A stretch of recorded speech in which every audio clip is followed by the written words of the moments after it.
Olá pessoal, como vocês estão? Meu nome é Bruno Sankey e como eu disse a vocês, todos os sábados eu estarei trazendo aqui no YouTube um vídeo sobre psicologia. Nós temos estudado a psicologia cognitiva e temos estudado mais especificamente nesses vídeos a questão do reconhecimento do objeto que faz parte da nossa percepção. Então, por exemplo, como eu reconheço que isso daqui é uma caixa de suco? Como que eu reconheço que isso aqui é uma pulseirinha? Como eu reconheço que isso aqui é um óculos? Então, nós temos visto diferentes teorias que buscam tentar explicar como se dá esse reconhecimento do objeto. Nós já vimos que uma das primeiras teorias a serem formuladas foi a teoria da correspondência dos gabaritos. Depois nós vimos a teoria do modelo de características, de análise de características, e hoje nós vamos estar vendo o modelo de reconhecimento pelos componentes. Eu já peço para você deixar aí o like no vídeo, se inscrever no canal caso você não seja inscrito e ativar o sininho a fim de que você possa receber novas notificações. Então vamos retomar um pouco. Nós vimos que a primeira teoria para tentar explicar o reconhecimento dos objetos foi a teoria da correspondência dos gabaritos. Então isso funcionaria como se fosse aquele brinquedo da criança que ela precisa encaixar, por exemplo, uma figura geométrica num espaço. Então vocês já devem ter visto essa brincadeira, né, que tem uma coisa plana, né, com alguns espaços, com formatos de figuras geométricas diferentes, e a criança ela precisa encaixar, por exemplo, ela precisa encaixar o círculo no círculo, o triângulo no triângulo, o quadrado no quadrado, preenchendo os gabaritos. Então, a primeira perspectiva sobre como se daria o reconhecimento dos objetos era de que nós tínhamos gabaritos na nossa mente e que a gente encaixava as coisas nele. Quando encaixava, a gente reconhecia aquele objeto. Nós vimos, no entanto, que essa teoria ela não é mais aceita, porque as pesquisas mostraram que não é bem assim que as coisas funcionam. E então depois nós tivemos uma proposta de uma outra teoria, que é a teoria, né, do modelo de análise de características. O modelo de análise de características fala assim que a gente olha e reconhece alguns traços, né, e sabe o que é aquilo. Por exemplo, como eu reconheço a letra Z? Eu reconheço a letra Z porque eu vejo uma linha horizontal, uma linha vertical, né, em diagonal, na verdade, né, uma linha horizontal, uma linha diagonal e outra linha horizontal. Então eu tenho três linhas. Uma linha horizontal aqui em cima, uma linha diagonal descendo e uma linha horizontal embaixo. E aí, reconhecendo essas características, eu reconheceria a letra Z. Nós vimos, no entanto, que essa teoria ela é boa, mas ela só explica o reconhecimento de características simples. Quando se trata de objetos mais complexos, nós precisamos de uma outra teoria. E é hoje que nós vamos ver qual que é uma outra teoria que pretende explicar como se dá o reconhecimento do objeto de objetos complexos. Essa teoria é chamada de modelo de reconhecimento pelos componentes. E ela foi proposta por Irving Birdman. Irving Birdman ele desenvolveu uma abordagem que tenta explicar como os seres humanos conseguem reconhecer formas tridimensionais, objetos que sejam mais complexos. A suposição básica, né, a tese básica dessa teoria do reconhecimento pelos componentes de Birdman é que uma dada visão de um objeto pode ser representada como um arranjo de formas simples em 3D. Então, vamos pegar esse objeto aqui novamente do suco. Aqui eu tenho uma figura 3D. Ele tem um formato em 3D que eu acho que isso aqui é um prisma, né? É um tipo de prisma. É um prisma quadrangular, não sei o nome, mas aqui a gente tem um prisma, né? Mas a gente poderia pensar em objetos um pouco mais complexos. Vamos imaginar aqui um abajur. O abajur, ele tem embaixo, ele tem um cilindro e em cima ele tem um cone. Então, você olha para o abajur, você tem um cilindro na parte de baixo e na parte de cima você tem um cone. Então, é simples, ó. Duas figuras geométricas 3D, um cone na parte de cima e um cilindro na parte de baixo. Então, né, se eu tivesse uma terceira mão, daria para fazer o desenho, né? Mas aqui, a gente pode pegar aqui. Na parte de baixo, a gente vai ter tipo um cilindro, não é quadradinho, é um cilindro. E em cima, a gente vai ter um cone. Então, vai formar um abajur. Então, como eu reconheço o abajur? Porque eu reconheço essas características. Eu reconheço o cone e reconheço o cilindro em cima.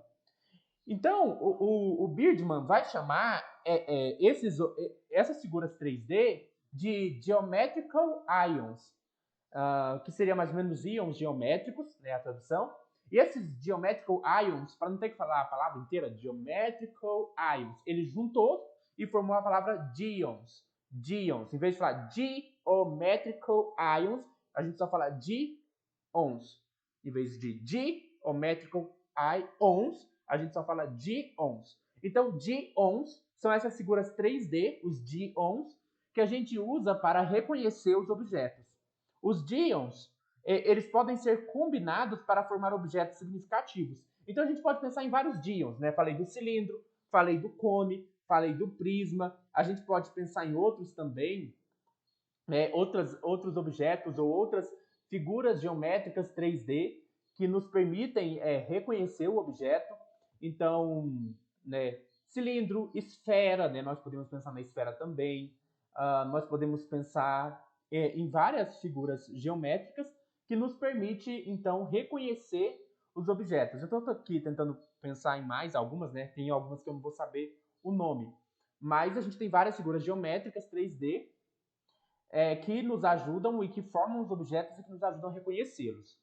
Uma coisa que é importante dizer é que os díons, eles se combinam para formar os objetos, mas eles podem variar.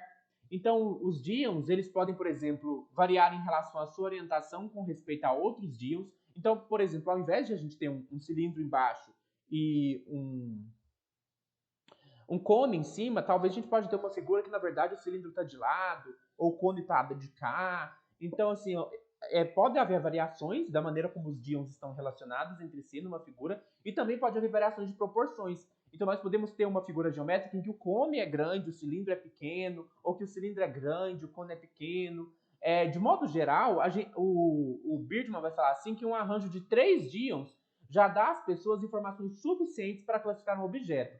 Eu dei o exemplo do abajur. O abajur é só 2 díons, né? Você identifica o cilindro e você identifica o cone. Mas, em geral, a maioria das figuras, de acordo com as pesquisas feitas pelo Birdman, nós precisamos de 3 díons. Com 3 díons, a gente já é, por assim dizer, capaz de identificar o objeto.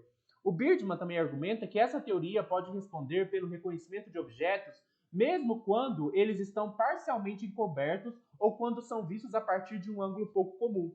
Então, eu tenho aqui, por exemplo, o abajur. Vamos supor que esse abajur não esteja aparecendo completamente, eu esteja vendo só uma parte dele, ou ele esteja tampado por alguma coisa. Mesmo assim, eu consigo reconhecer o abajur.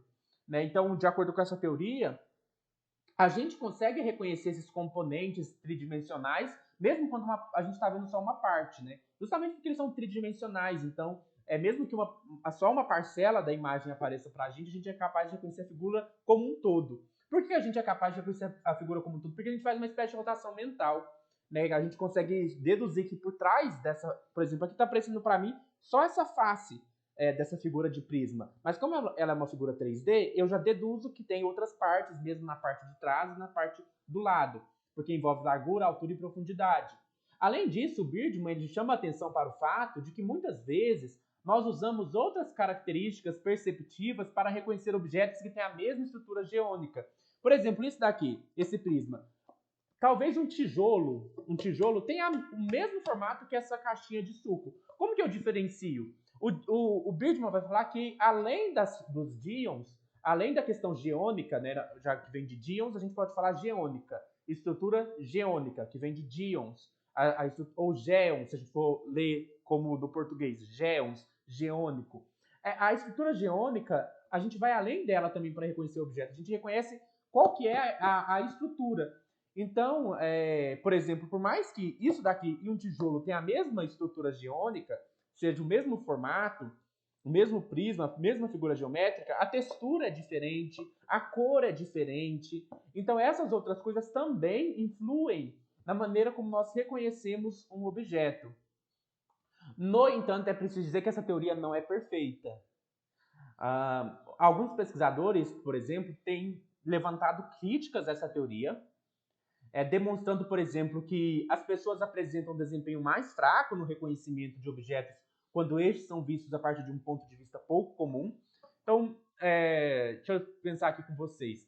Vamos pensar numa árvore, né? A árvore tem tipo um cilindro também, e no topo ela tem tipo um domo, né? Uma coisa meio abóboda, né? Não é bem assim, né?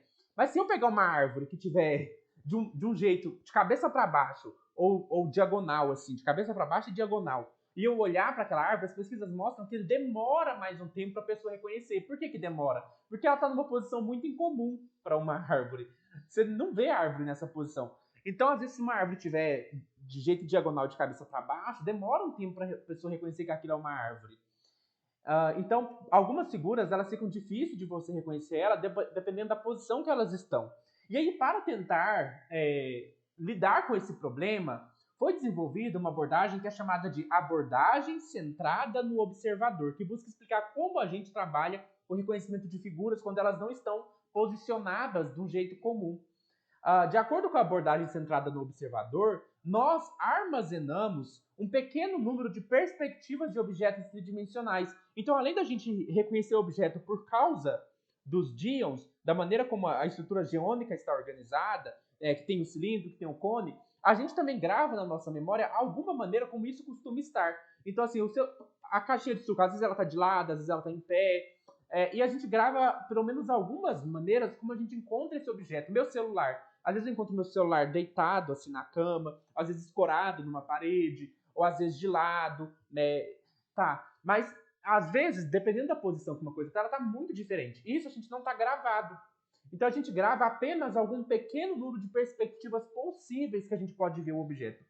Quando um objeto está num ângulo muito incomum, como a árvore que está na diagonal e de cabeça para baixo, nossa mente ela precisa fazer um trabalho adicional. Ela precisa fazer um trabalho de rotação mental. Então a gente, por exemplo, se eu ver um tronco e a copa da árvore só que está de cabeça para baixo e na diagonal, o que meu cérebro precisa fazer para reconhecer a árvore? Ele precisa olhar para a figura e ele vai fazer uma rotação na mente.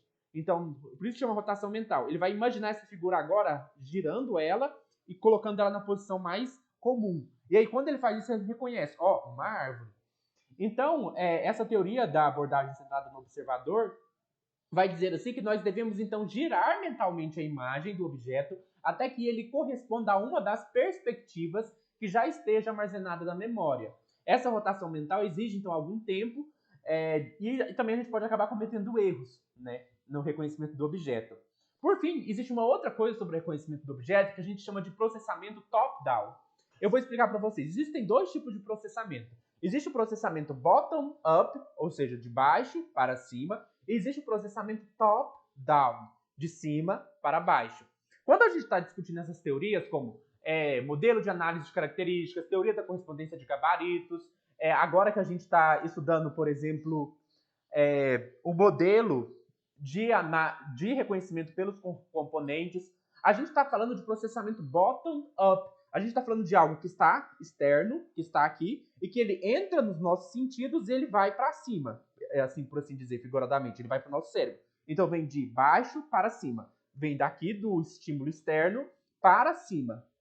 Mas também a gente sabe que o reconhecimento do objeto há influências de processamento top-down, ou seja, de cima para baixo. O processamento top-down significa que é tudo aquilo do nosso processamento cognitivo que influencia na maneira como a gente reconhece um objeto. Então, nossos preconceitos, nossos pressupostos, nossas ideias, nossas concepções de mundo, nossas expectativas, tudo isso influencia como a gente vai reconhecer o objeto. Então, se eu, por exemplo, estou entrando num quarto de uma pessoa desconhecida, mas eu já tenho várias expectativas. Eu já tenho que ter expectativa de que no quarto tem uma cama. De que no quarto... Então, assim, eu já tenho várias perspectivas prévias que me fazem já estar propenso a reconhecer um determinado objeto de uma determinada forma. Então, esse é processamento top-down, que também influencia. O que isso tudo quer dizer? Que por mais que o modelo de reconhecimento pelos componentes, a partir dos díons, dos géons, dessas estruturas tridimensionais, nos ajuda a compreender como o processo de reconhecimento do objeto funciona, nós precisamos de mais pesquisas, mais teorias, mais desenvolvimento, porque isso é uma coisa muito complexa. Mas esse é o vídeo, eu espero que vocês tenham entendido a teoria do modelo de reconhecimento pelos componentes. A partir do próximo vídeo, nós vamos estudar a questão da visão cega para mudanças. Até mais.